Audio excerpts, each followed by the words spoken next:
Jusqu'à maintenant, nous étions dans une Torah de Etz Haddaat, c'est-à-dire la compréhension, le discernement de l'homme.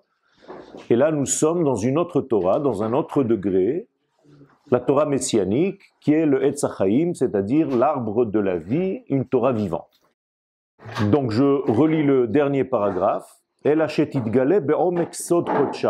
Torah se révélera dans toute sa profondeur, de sa sainteté, à tel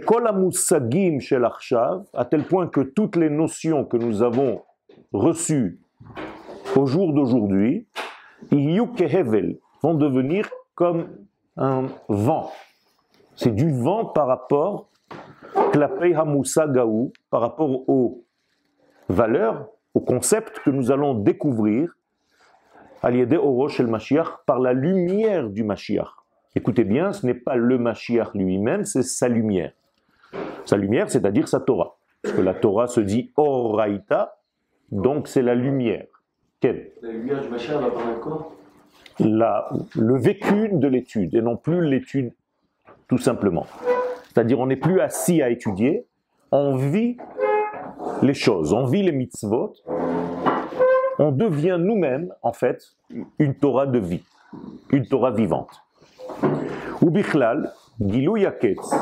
Et lorsque nous parlons donc de ce dévoilement de la fin, de l'extrémité, donc de la fin des temps, hugam hayekitsa. C'est quoi yekitsa en hébreu ? Un réveil. C'est-à-dire que nous allons nous réveiller d'un grand sommeil. Donc, encore une différence entre la Torah d'aujourd'hui et la Torah messianique, c'est que la Torah d'aujourd'hui est comme une Torah pendant un sommeil, alors que la Torah messianique, ce sera le réveil de ce sommeil.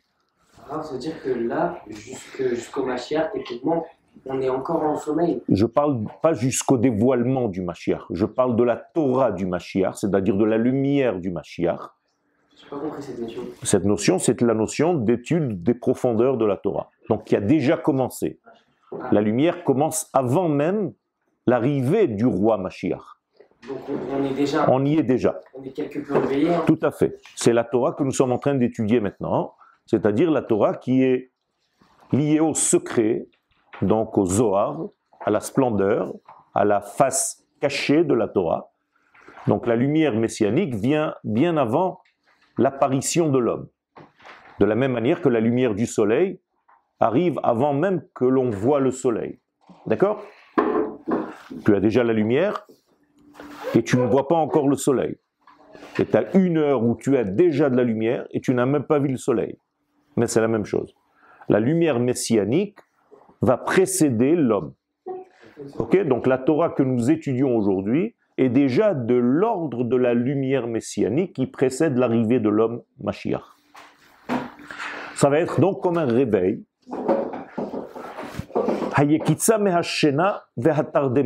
C'est un réveil de ce grand sommeil et de cette torpeur, c'est-à-dire c'est un sommeil très très lourd, à tel point qu'on n'aura plus besoin de ce sommeil. Aujourd'hui, pour atteindre des niveaux élevés, on a besoin de dormir, pour rêver.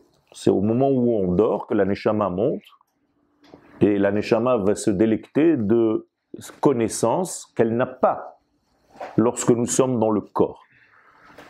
Donc on a besoin de dormir, et c'est au moment où on dort, on lâche prise, que la neshama monte. On n'aura plus besoin de ça. Autrement dit, on va vivre sans devoir dormir, sans devoir lâcher prise, tout simplement parce qu'on sera tellement plein de Torah qu'on va le faire d'une manière complètement naturelle.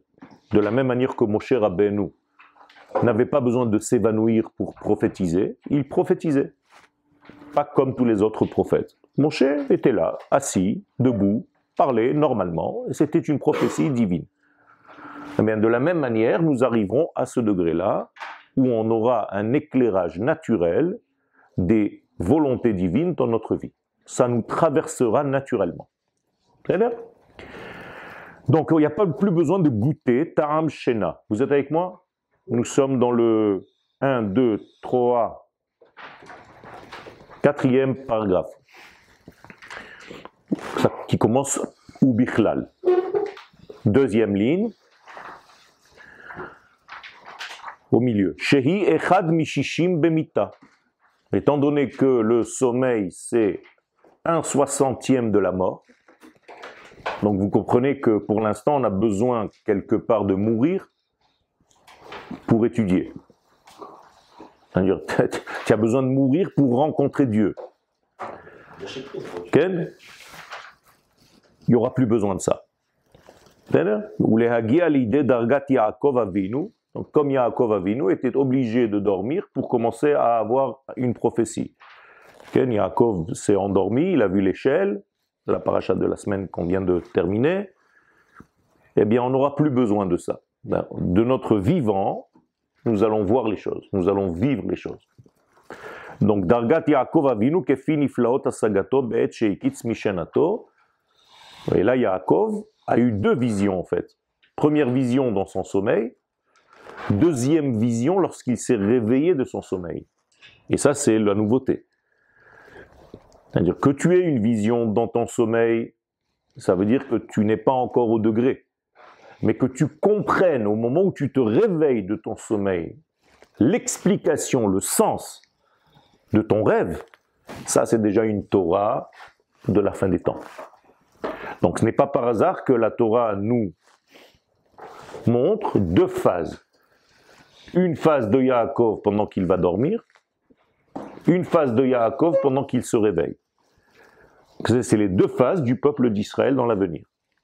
Une phase où le peuple d'Israël sera comme endormi, et une phase où le peuple d'Israël sera réveillé. D'accord ? Quand il sera réveillé, ce sera la période messianique, la Torah messianique. Donc, ce que la Torah nous raconte pendant que Yaakov dort, vous voyez que quand il se réveille, il nous explique en fait son rêve. Qu'est-ce qu'il a compris quand il s'est réveillé, qu'il n'avait pas compris quand il dormait? Achen yesh Hashem bamakom hazeh. Il a compris qu'il y avait le tétragramme, le nom d'Hachem de 4 lettres, qui était dans ce lieu. Donc c'est déjà quelque chose de vécu maintenant, il n'est plus en train de dormir. Deuxième information, Va'anochi lo yada'ati. Et moi je ne savais pas, ça c'est dans le pshat. Mais dans la Torah de secret, au contraire, je viens de recevoir toute la Torah. Comment commence la Torah? Anochi, c'est la première parole. Deuxième parole, lo yelecha. Donc, ve'anochi lo yadati. Vous avez compris maintenant? C'est une autre lecture. Ça veut dire que Yaakov se réveille de son rêve et il te dit, pas comme dans le pshat, et moi je ne savais pas. Au contraire, j'ai tout compris. Les deux premières paroles qui ont été dites par Akadosh Baruch Hu elle-même, Yadati. Je les assimile et je comprends. Troisième information que Yaakov reçoit quand il se réveille, Veze Sha'ar Hashamayim. C'est là que se trouve la porte du ciel. Qu'est-ce que c'est que la porte du ciel? Oui, mais qu'est-ce que ça veut dire la porte du ciel? Quand je dis la porte du ciel, c'est la porte à qui? La porte d'Hachem. Donc la porte par laquelle il se dévoile, donc il descend vers nous. C'est pas la porte pour monter vers le ciel, vous comprenez? C'est la porte qui appartient du ciel pour que le ciel vienne ici. Pourquoi? Parce que le judaïsme, c'est toujours du haut vers le bas. Donc c'est de là que l'infini se dévoile dans le fini. Donc Yaakov nous donne une information dans son réveil que quoi? Que la terre d'Israël, c'est l'endroit où Hachem doit porter. Exactement, où il y a un contact entre l'infini et le fini, dans le sens où Hachem descend dans ce monde. Okay. Non, c'est bizarre cette notion déjà que Hachem il descend dans son monde pour se dévoiler. Tout à fait. Il est partout. Tout à fait. Donc descendre, on est obligé de comprendre comme se dévoiler. Oui. C'est tout. C'est pas une descente, c'est juste un langage humain. Dieu ne descend pas, c'est pas Spider-Man. Okay? Il se dévoile. Quand je dévoile quelque chose à mes élèves, c'est comme si je descendais vers eux. Ok? C'est ça l'expression humaine. Ça limite un peu Hachem en disant ça. Tout à fait. On est obligé de limiter son dévoilement, sinon on ne comprend rien. Tu as tout à fait raison. Tu es capable d'entendre les paroles de l'infini telles quelles? Non. Tu brûles.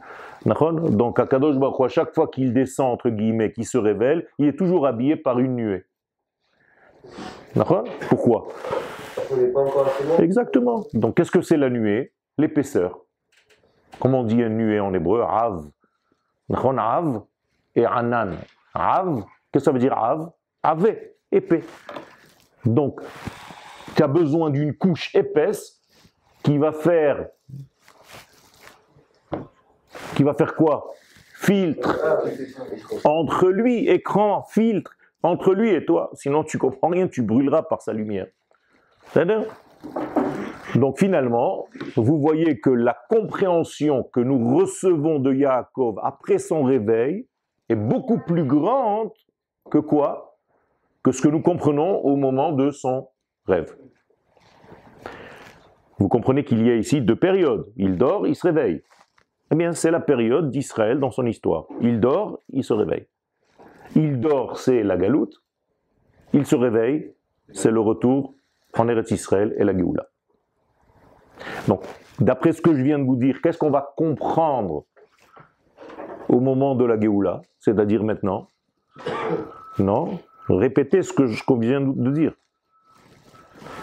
On vient de dire que Yaakov nous donne 3 informations. Que la terre d'Israël, c'est la seule porte pour dévoiler Hachem dans ce monde. C'est facile. Que quoi encore? Qu'il se trouve ici.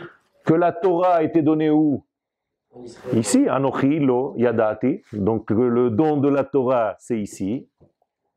Et quoi encore? Et qu'il y a Yudke Vavke Bamakom Hazeh. C'est le seul endroit où se trouve Yudke Vavke, le nom essentiel. À l'extérieur se trouve que Elohim. D'accord? Il n'y a pas. C'est que la nature, mais déconnectée, chas v'chalila, de Yudke Vavke. Quand vous dites dans vos prières à Rosh Hashanah, Yom Kippourim, Adonai hu ha-Elohim, c'est Eretz Israël. D'accord? Abraham Avinu, avant de comprendre ça, où est-ce qu'il situe Dieu? Qu'est-ce qu'il dit? Elohé ha-Shamayim, Dieu du ciel, notre Père qui est aux cieux. Restez-y. Quand il rentre en Eretz Israël, il change son discours, Abraham. Qu'est-ce qu'il dit? Elohé ha-Shamayim ve-Elohé ha-Aretz. Il a compris qu'il y a un lien entre le ciel et la terre. Ça, c'est la Torah, donc, du réveil de Yaakov, donc la Torah messianique. Donc la Torah messianique traitera de quoi, en fait?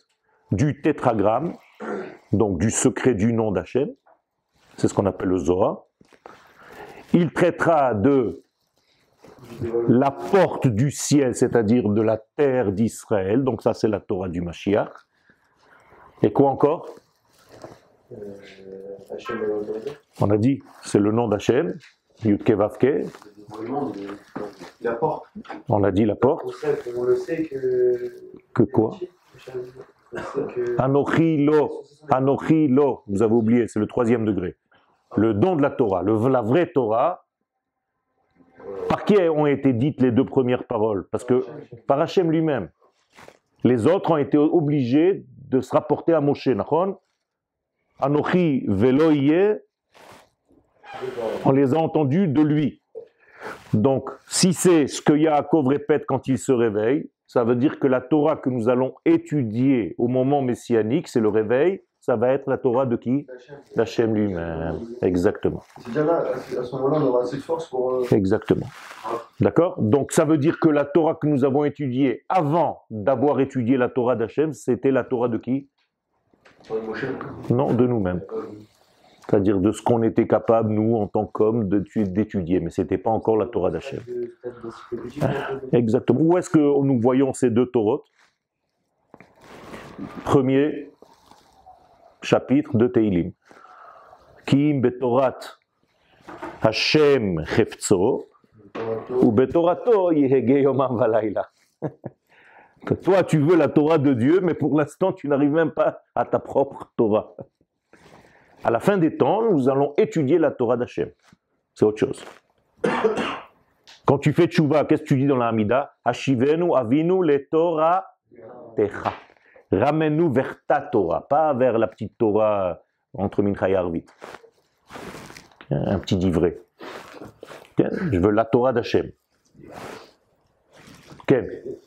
Est-ce que ça veut dire que les huit derniers commandements, on est apte à les comprendre et au temps du Mashiach, on va réussir à comprendre les deux premiers commandements? Tout à fait, sans négliger les derniers non plus. Ah non, bien sûr. Mais on va avoir les deux premiers qui étaient divins en fait. Qu'on a dit à Moshe, parle-nous à toi, parce que si c'est lui qui continue, on va mourir. Daber ata imanu pen namut. Ça veut dire quoi? Ça veut dire qu'on était obligé de mourir pour entendre les deux premières paroles. Là, on sera vivant. Et on pourra les comprendre. Donc c'est une Torah secrète, beaucoup plus élevée que celle qu'on a connue jusqu'à maintenant. Ken? Mais Hachem, il ne savait pas ça. Mais Badaï qui savait tout, mais ça c'est pour nous. Quand je te raconte une histoire... Pourquoi on n'avait pas confiance en lui en se disant qu'il ne va pas nous tuer? Parce qu'il faut nous faire évoluer. Quand tu commences et tu es venu me voir au premier cours, qu'est-ce que tu t'es dit? C'est qui ce mec-là? C'est un allumé, qu'est-ce qu'il vient nous raconter, machin? Et il faut quelques petits cours pour qu'on se connaisse un tout petit peu. Léat. Okay? D'accord? Tu es un petit peu plus rassuré. Après, il y a le papa de quelqu'un qui va venir, et le papa de l'autre. C'est là. Donc tu vas être un tout petit peu plus rassuré. Après, le Rav Partouche, il va te dire, oui, ne vous inquiétez pas. Après, tu dis, mais qui c'était son Rav? Ah, c'était le Rav Zuckerman, d'accord, ah bon, d'accord. Alors, ça me rassure encore un petit peu plus. Là. Donc Dieu, quand il se présente, il dit la même chose. Qu'est-ce qui a marqué dans la carte d'identité de Dieu? Non. C'est juste le début. Asher otzeticha me'eretz Mitzrayim. Dans ma carte d'identité, il y a marqué « Je suis celui qui t'a fait sortir d'Égypte ». Il aurait pu marquer « Je suis celui qui a créé le monde ». Mais tu aurais pu dire « Ouais, ça c'est toi qui le dis. Hein. » Moi, j'étais pas là. Donc, comment il se présente à Kadosh Baruch Hu? Avec quelque chose que tu as vécu, que tu as vu. « Je suis celui qui t'a fait sortir d'Égypte ». Il y a combien de jours? 50 jours. Ah oui, C'est rien. Donc, tu étais présent. Si je mens, qu'est-ce que tu m'as dit? Non, arrêtez tout, c'est un mensonge, on n'a jamais vu ça, arrêtez. D'accord? Si on lui dit continue, ça veut dire qu'on a confiance déjà. Je te dis, si tu as confiance en moi, tu m'as vu, je t'ai fait sortir d'Égypte, alors n'aura pas d'autre Dieu sur ma face. Ne t'invente pas un autre Dieu. Il n'y a rien d'autre que moi. Les autres dieux, ils peuvent te raconter des histoires, mais moi, je vous ai fait sortir d'Égypte. Ça, personne ne peut le faire. Qu'est-ce que ça veut dire faire sortir d'Égypte? C'est le dévoilement de Dieu. Qu'est-ce que ça veut dire? Va un petit peu plus loin. Il a fait. C'est monter au-dessus des limites de quoi? De la nature. Pas seulement de la galoute. De la logique humaine, du temps, de l'espace. Vous comprenez? L'Égypte, c'est quoi? C'est un pays très, très rationnel. Il n'y a que la tête qui fonctionne.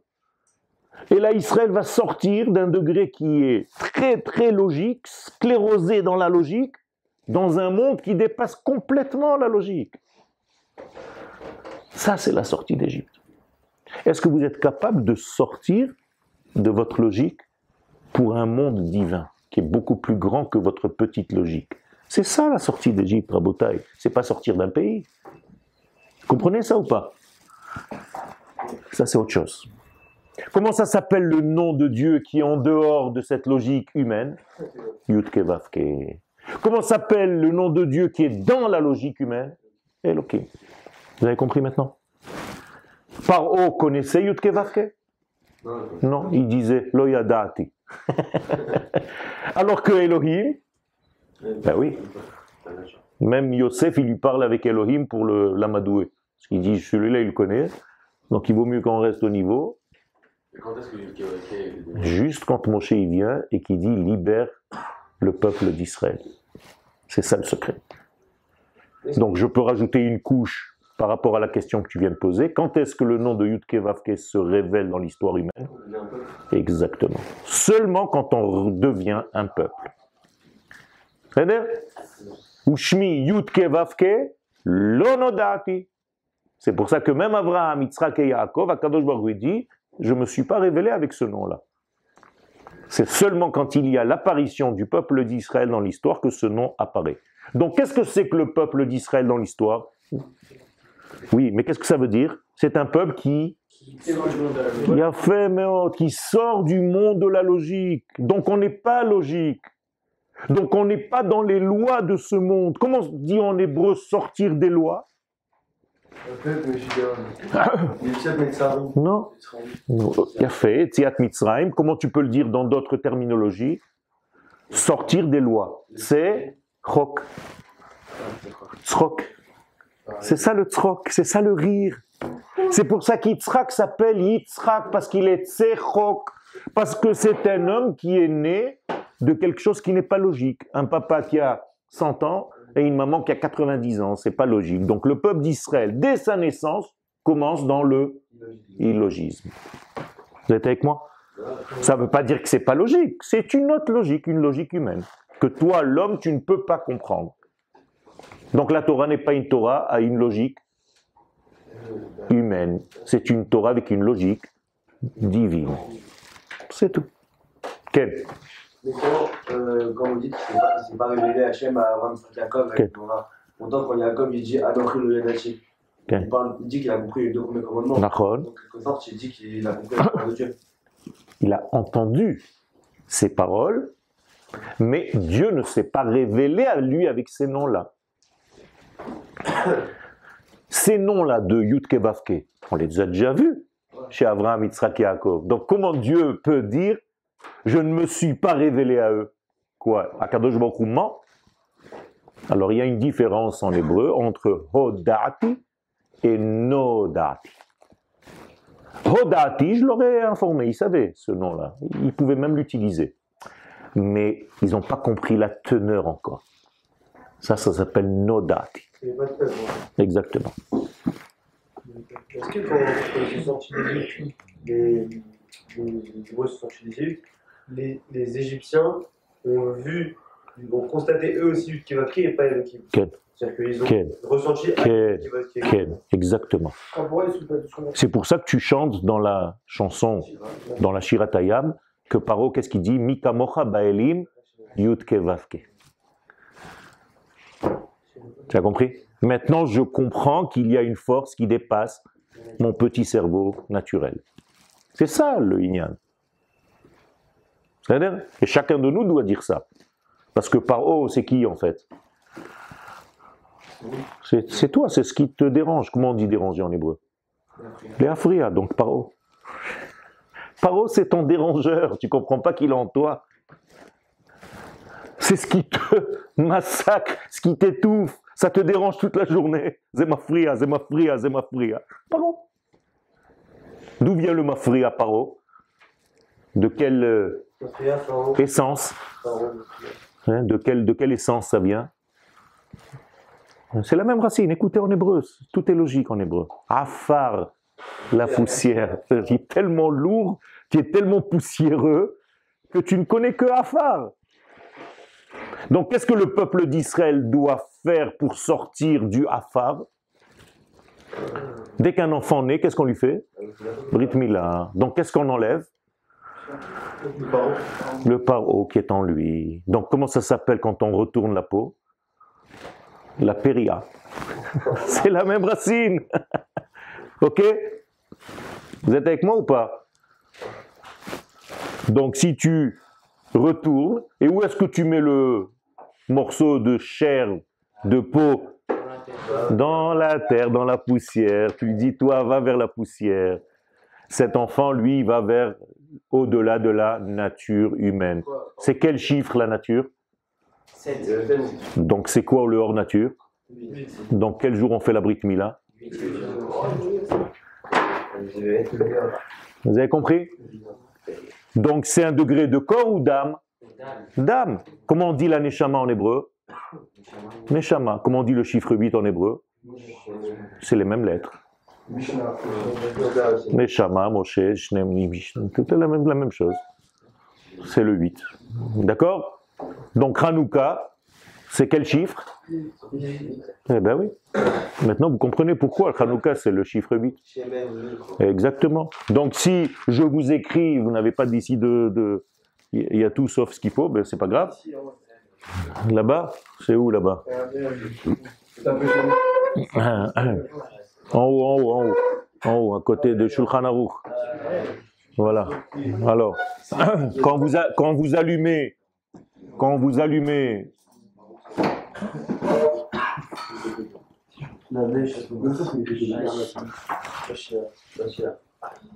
qu'est-ce que c'est Mashiach? C'est Madlikim, on doit allumer, Shmonat, Yemei, Hanouka. Donc c'est ça le Mashiach, on doit allumer le 8 qui est en nous. Ok? Si vous êtes dans le 7, vous êtes aseptisé. Ben oui. C'est ça le 7, c'est à être aseptisé. C'est-à-dire? Donc si vous êtes au-dessus du 7, vous êtes en train de toucher la Neshama. Donc qu'est-ce que vous devez allumer? De l'huile. Comment on dit l'huile? C'est la même racine. Shemen, Shmoné. Ok? Ok. Le 7, c'est Elohim. Exactement. Et le 8, c'est Elohim. Magnifique, tu as tout compris. Je comprends pas la différence. Elohim, c'est quand même quelque chose de pluriel. De quoi? C'est au pluriel ou au singulier, Elohim? Au pluriel. Il a fait. Donc qu'est-ce que c'est? C'est toutes les forces de la nature. Mais qui gère toutes ces forces? Un. Yud-Ke Vav-Ke. C'est-à-dire quoi, Elohim? Elohim veut dire en hébreu force.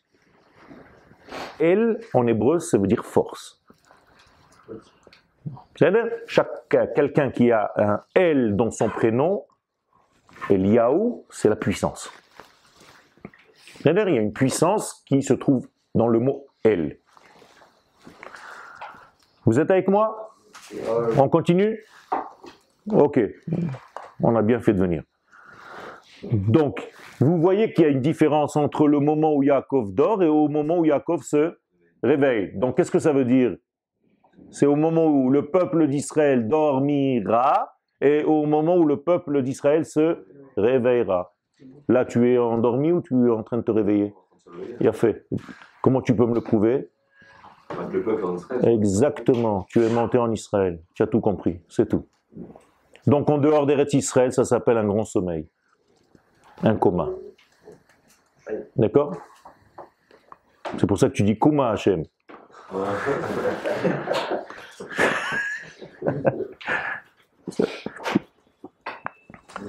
Vayomer Achen Yesh Hashem. Voilà le verset. Vayikatsi Yaakov Mishenato. Donc Yaakov va sortir de son Shena. Donc le mot Shena veut dire dormir, mais il veut dire aussi quel chiffre tu entends? Non, Shena. Arrêtez d'inventer n'importe quoi. Shnaim. Donc, Yaakov se réveille de son 2 pour rejoindre le 1. De son 2, des deux. Non, je parle de le 2, exactement, la pluralité, c'est-à-dire le pluriel. Le monde, c'est des milliards et des milliards. Le 2, c'est le début du pluriel. Quand je dis 2, je dis des milliards. C'est pareil. Donc, sors de tes milliards de détails pour retrouver ce qui fait le lien entre tous ces détails. Okay. Qu'est-ce qu'il y a dans cette pièce? Dis-moi ce qu'il y a dans cette pièce, vite. Il y a des petits bêtes comme ça qui ont le. C'est beau, tu as tout compris. Qu'est-ce qu'il y a dans cette classe? Un cours. Un cours, exactement. Un chiour qu'on essaye de donner dans cette Torah. Mais si tu n'avais pas compris, tu m'aurais dit des tables, des chaises, des livres. C'est ça que je veux vous éviter de tomber dans cette erreur. Vous avez compris? Si tu ne vois que ce qu'il y a ici, mais tu ne vois pas le trait d'union, qu'est-ce qui fait le lien entre vous ici, tous? Exactement, c'est un chiour. Ça veut dire que ce chiour, il est bien avant tout le monde. Donc le klal, il est avant les pratim. C'est ça qui fait le lien. Parce que ces livres et ces stylos et ces téléphones sur les tables, ça fait aucun lien entre rien du tout. Hein. Donc qui est avant qui? Le cours est bien avant vous. D'ailleurs, il a commencé bien avant vous. Vous étiez en retard. C'est dangereux, vous savez, parce que vous voulez le temps. Donc vous devez rembourser le temps d'étude de chacun de vos amis, multiplié par le nombre de minutes où vous n'étiez pas là pendant le cours. Combien d'années il faut maintenant pour rembourser tout ça? Ou alors il faut demander pardon à chacun des amis qui étaient déjà au cours avant que tu arrives. Et comment tu peux arriver à Yom Kippourim en demandant pardon à Kadosh Baruch Hu alors que tu as volé tous les gens? Moi je viens de très loin et j'étais là avant l'heure pour arriver à l'heure. C'est pas qu'on vous a annoncé aujourd'hui à 8h30 que le cours il est à 9h. Vous le saviez hier soir. Et si on vous disait que le cours était à 8h30, vous serez arrivé à 9h, comme d'habitude, toujours un petit peu. Et comme Shabbat, ça rentre à 4h, mais tout le monde fait rentrer à 4h10, comme ça, c'est pas grave, on gratte un peu. Combien d'années il faut que tu rembourses tout ça? Ça te fait pas peur? Ok. Alors j'espère que ce sera juste un petit réveil pour la fois prochaine. Parce que le cours, lui, il commence. C'est tout le temps comme ça. Non, peu importe. Si c'est le mardi, c'est à midi pile et pas à midi 3. C'est bien. Il faut que vous mettiez dans la tête ça. Et quand vous allez à l'armée, vous croyez que c'est... Comment ça marche? Mais comme ça. J'ai accompagné mon fils dans une unité très spéciale. Il était dans la minute d'après. Dans la minute d'après. Ok? De Shabbat. Tu ne sors pas. Hein? Pas chachou. Ok? Je te dirai hors antenne. Quoi? C'est dans la minute. Ça veut dire, c'est juste l'aiguille, elle était pile, et ça commence à aller dans l'autre minute. Maintenant, tu arrives, ça y est, de Shabbat. Tu sais pourquoi? Tu sais pourquoi? Parce que si on te dit qu'une Jeep t'attend maintenant et que tu dois descendre vite, parce qu'on doit vite filer, parce qu'il y a des terroristes, et toi tu te dis la même chose, attends, j'ai 3 minutes encore pour arriver, eh bien tu es encore là-bas. Et toutes les informations vont être sur toi à la télévision, Chas Shalom. On l'a kidnappé, il est resté là-bas, va le sauver maintenant. Toute la vie, c'est comme ça, respecter les horaires, Rabotai. Vaïkatsi Yaakov Mishenato. Donc Yaakov se réveille de son sommeil. Ça passe mieux que « Ouais, arrivé en retard, je arrête le cours ». Ça passe mieux, hein? C'est mieux, non? Ça fait plus peur. Ouais, justement. Donc Yaakov se réveille de son sommeil. Vayomar achen yesh yutke vavke bamakom hazeh. Aïe, aïe, aïe, aïe, aïe. Achen, qu'est-ce que ça veut dire achen? Effectivement. Effectivement, dans le vrai sens du mot. Qu'est-ce que ça veut dire effectivement? D'une manière effective. C'est-à-dire, moi je croyais qu'Akadosh Baruch Hu c'était une vapeur. Des idées. Hachem.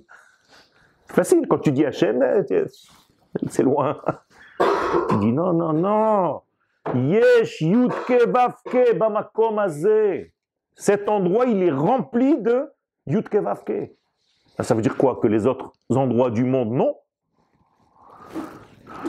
Ben, ils sont tous remplis, mais ils ne se dévoilent pas comme ils se dévoilent ici. C'est le seul endroit où on peut dévoiler ce yutke vavke comme il faut. Parce qu'il n'y a pas de porte. Exactement, parce que la porte du ciel, c'est là. Vehu, donc ce qu'il est en train de dire, chez le Umat Mashebachalomo Chazas Sulam, dans son rêve, il y avait une échelle. Mutzav Arza Verosho Magia Shamaima, qui allait vers la terre et vers le ciel. Ou Malache Elohim Olim Veyordimbo. Qui c'est qui montait là-bas? Des anges de qui? Ah, vous voyez la différence? Regardez comment on peut décomposer les versets de la Torah et d'un coup trouver des secrets. Quels étaient les anges qui montaient sur l'échelle? des anges de Elohim. Et lui, quand il se réveille, qu'est-ce qu'il dit? Il y a Yudke Vavke. Il ne parle même pas de Elohim. Vous comprenez la différence? Est-ce que c'est que ceux qui montaient? C'est la même chose. Vine malaché Elohim, olim, veyordim. Bon. Voilà le verset. Est-ce qu'il parle de Yudke Vavke? Oui. Pourquoi tu dis non? Dans le verset, non. Oui, même dans le verset. Vine, non. Yudke Vavke, ine Hashem, nitzav, alav. N'essaie pas de m'embrouiller, je connais le verset. C'est là? Donc, où il était Yudke Vavke dans son rêve? En haut, sur l'échelle, loin, loin, loin. Et quand il se réveille, il est où Yudke Vavke? Vous avez compris? Est-ce que c'est Yaakov qui a déclenché le dévoilement par cette porte-là ou pas? Oui, c'est lui qui c'est pas qu'il déclenche le dévoilement. Le dévoilement est toujours. Mais il y a un homme qui est capable de le voir. C'est tout. C'est comme maintenant, il y a une émission à la radio. Elle passe l'émission là. Mais toi, tu n'es pas connecté. C'est tout. Branche-toi, tu vas l'entendre. Donc il s'est branché, c'est tout. Est-ce que Elohim est au service de Yudke Vavke? Ah, tout à fait. Tu vas devenir kabbaliste, toi, si tu continues. Elohim, c'est le cli de Yudke Vavke. D'accord? Très bien compris. D'ailleurs, si je fais les deux liens entre Elohim et Yudke Vavke, je vous le marque en français parce que c'est interdit après.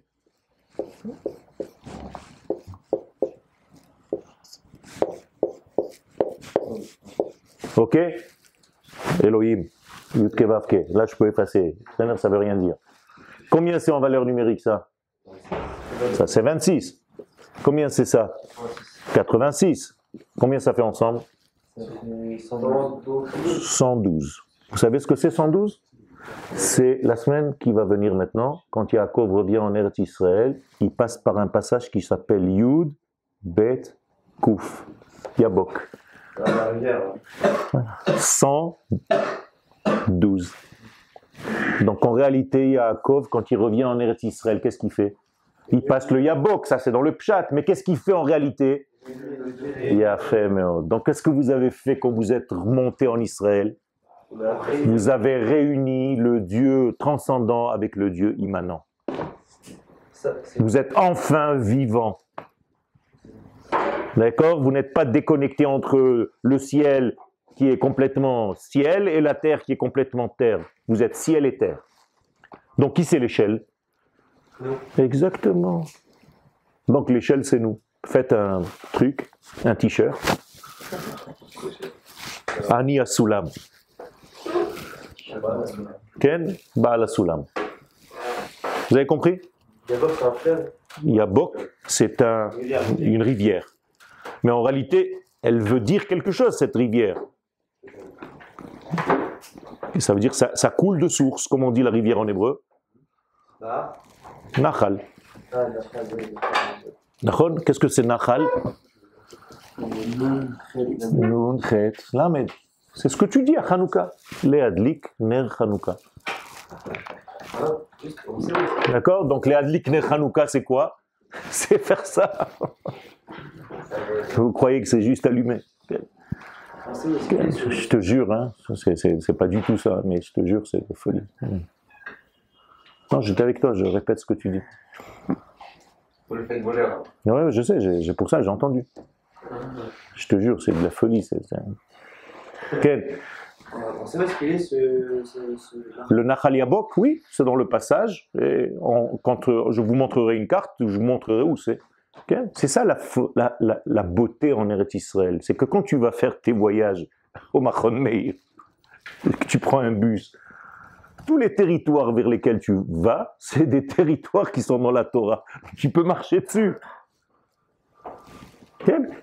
Quand tu étais ailleurs et qu'on te disait que David Amelech, il a écrit les Tehillim, tout à l'heure j'y vais. C'est là où il a écrit les Tehillim, j'y vais tout à l'heure. Ça veut dire que je marche là où David Amelech a marché. C'est autre chose quand même que d'étudier assis dans un truc à 10 000 km en croyant que tu ne vis rien du tout. Tov, Ken. Ça fait quoi quand on marche sur les femmes de lancer?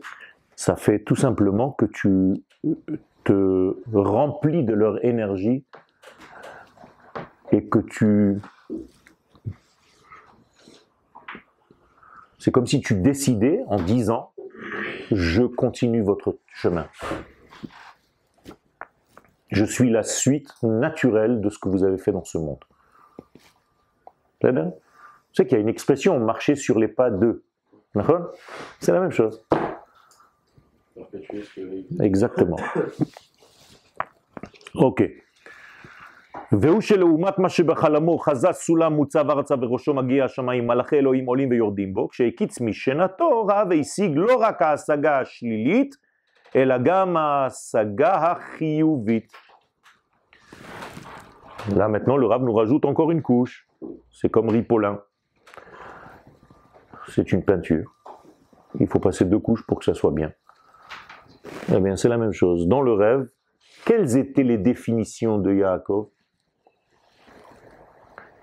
Enze. Ça ne peut être que. Alors que quand il se réveille, il dit c'est. Ça veut dire que dans le sommeil, les définitions de la galoute qui représente le sommeil, c'est quoi? Je me sauve de ça, je me sauve de ce quartier, je me sauve de cette communauté, je me sauve de cette synagogue, je me sauve de cette éducation, je me sauve de ce travail. C'est ça en réalité la galoute.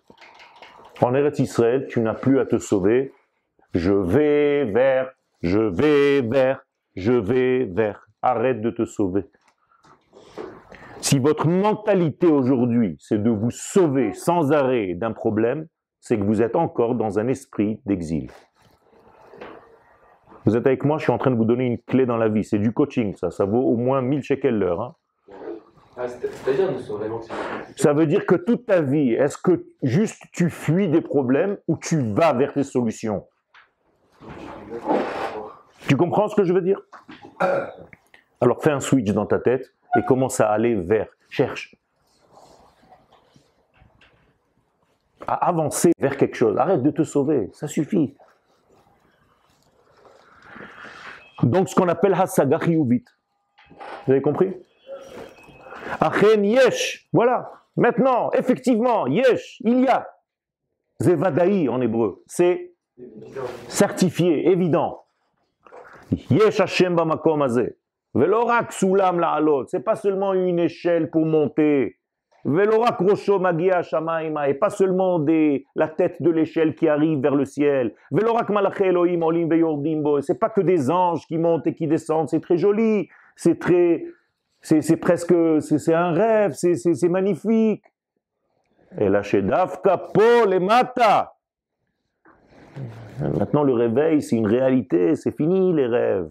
C'est qu'ici-bas, Baaretz, Be'eretz HaKodesh, dans la terre du Saint béni soit-il, Behara Moria, sur la montagne où tu peux. C'est quoi Moria?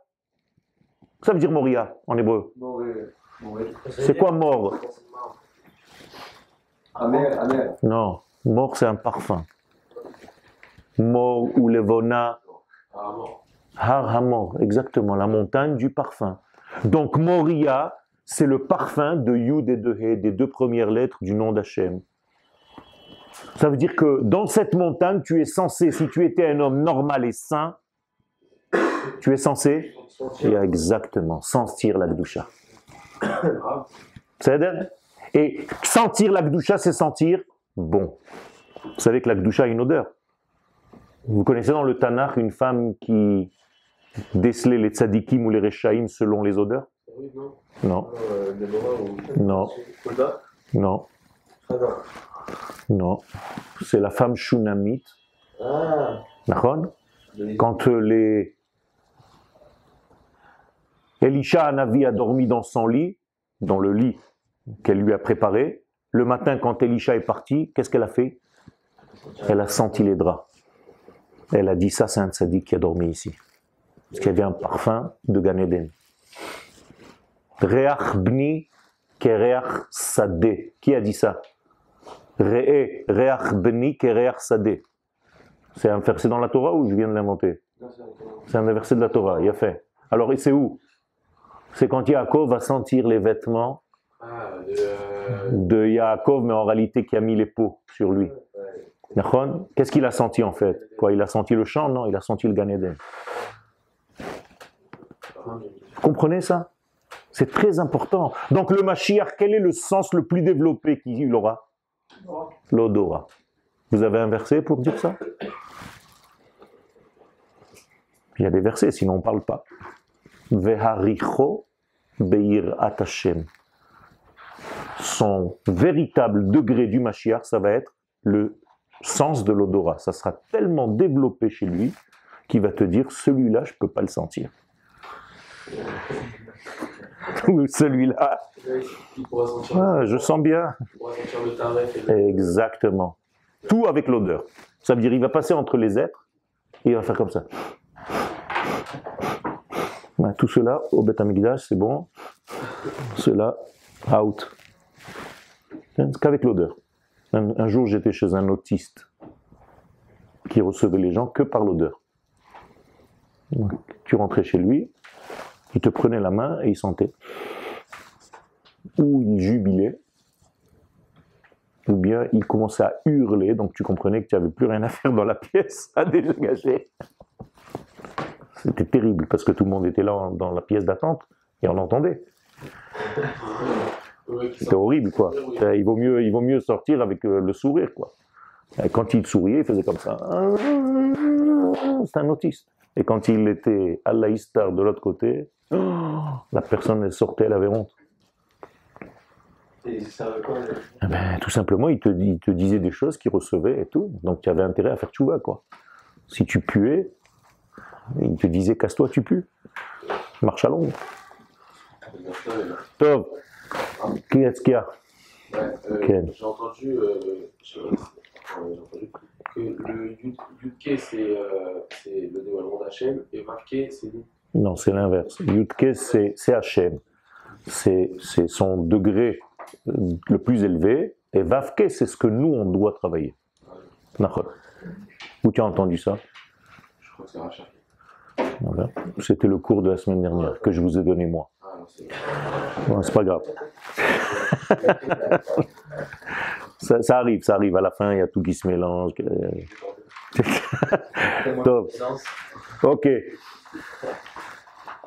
On continue. Il nous reste 9 minutes. Donc pour vous, c'est que 50.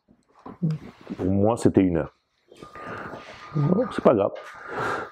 Chacun son truc. Donc, quand il s'est réveillé, donc, velorak sulam, velorak malachim, ela haramoria, makom kodesh hakodashim. C'est l'endroit du Saint des Saints. Donc, qu'est-ce que c'est que cet endroit? Qu'est-ce qu'on vient d'apprendre d'après le réveil de Yaakov? Qu'est-ce qu'il a reçu comme message? Qu'il a touché le Saint des Saints, l'endroit par lequel le monde a été créé. C'est tout. C'est-à-dire qu'il y a Yaakov, pour la première fois dans ce monde, il y a quelqu'un qui arrive à désigner l'endroit et qui dit, voilà, c'est de là que l'histoire de toute la création a commencé. C'est-à-dire la première matière, c'est laquelle? De tout l'univers. C'est le Har Hamoria. C'est la première pierre. C'est là-bas où il y a eu la Hakeda. Mais il ne savait pas que c'était l'endroit. El ha yerae. Je te montrerai, je te dis pas encore ce que c'est. Abraham, il découvre la Meharat HaMachpelah, oui. Mais là, quelqu'un qui désigne, dit, ah c'est là la porte, c'est Yaakov. Le Har Hamoria, enfin la pierre que vous parlez, c'est celle qui est en dessous de la mosquée. Exactement. J'ai touché cette pierre, j'ai été voir cette pierre, c'est interdit normalement, mais j'y étais parce que j'avais 8 ans, donc je ne savais pas. Comme j'étais là à la guerre des 6 jours, quand on a libéré pour la première fois après 2000 ans l'Aïr, à Atika, Mon père qui était dans des services secrets, il m'a fait monter là-bas. Donc je suis un des premiers enfants à avoir vu la pierre après 2000 ans d'exil. Pratiquement le lendemain de la prise de Jérusalem. C'est une merveille, c'était très très impressionnant. Mais bon, c'est interdit d'y aller parce qu'il faut être dans la pureté. Bon, je suppose qu'à cet âge-là, j'étais assez pur. Pas comme aujourd'hui, plus on grandit, plus on se tord.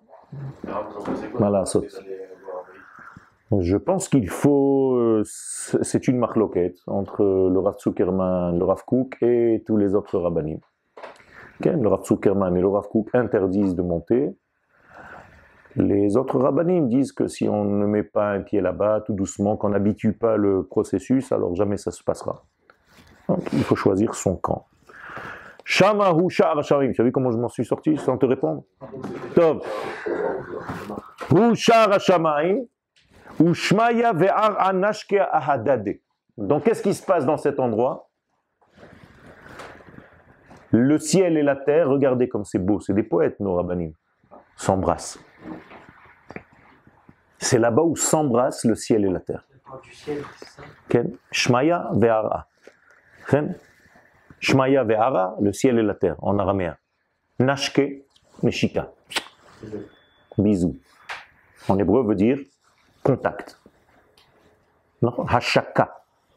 D'ailleurs, le mot neshek, une arme, c'est la même chose. Ça, tu embrasses l'ennemi, mais d'une autre manière, quoi. C'est un baiser mortel. Veshamalo malachim oli veyordim bo. Ela anashim. Donc, dans cet endroit, il n'y a plus des anges qui montent et qui descendent. C'est déjà des hommes. Mibnei Israël. Des enfants d'Israël, Nichnasim, Lifnai Velifnim, qui vont rentrer bientôt dans le Beth Amikdash. Donc c'est là-bas. C'est-à-dire, qu'est-ce qu'on a gagné entre le rêve et la réalité? C'est que dans le rêve, tout était angélique. Oh, Ken. Et dans la réalité, tout devient naturel, humain. C'est très fort. C'est-à-dire, donc on est monté de niveau. Qui est plus élevé, les anges ou les hommes? Les hommes. La preuve, c'est que Yaakov est capable d'envoyer des anges. Vaishlach Yaakov Malachim. Comment il peut envoyer des anges, quoi? C'est des shawi, c'est des serviteurs. Par rapport à Yaakov, oui. Yaakov est capable d'envoyer des anges. Ça veut dire qu'ils sont à son service. Ça, c'est un vrai homme. Alvaï pour nous. D'arriver à un degré où on est capable d'envoyer des anges. Faire une certaine mission.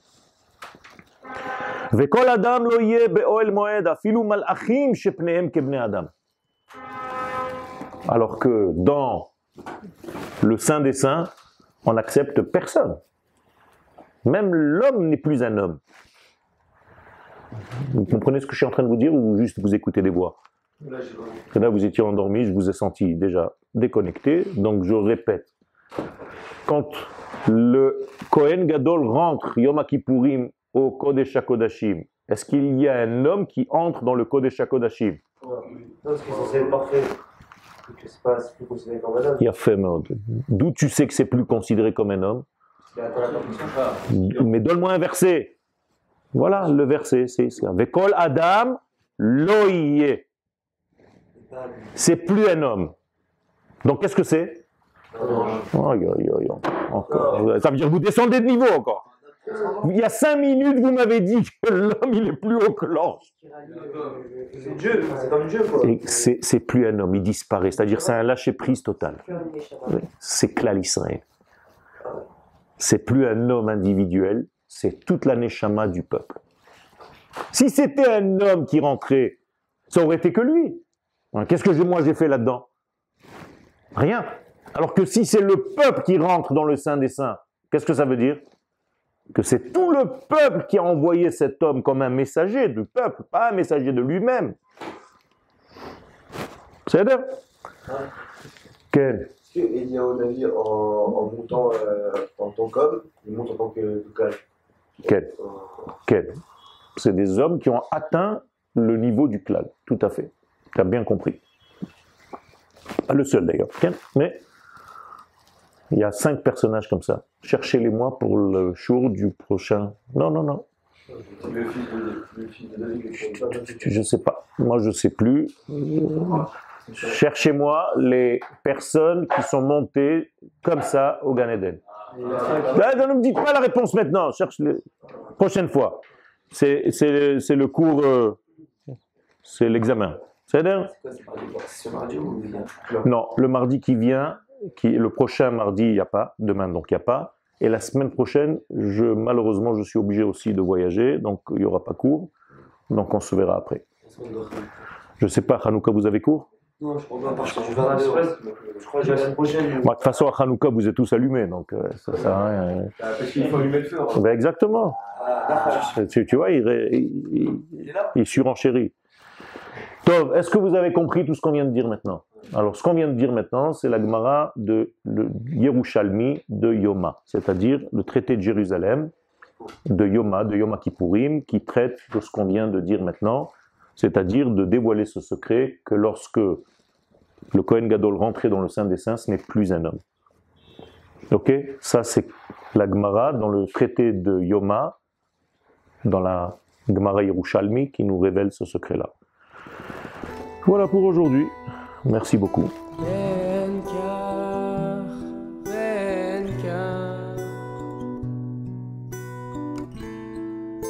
נקרא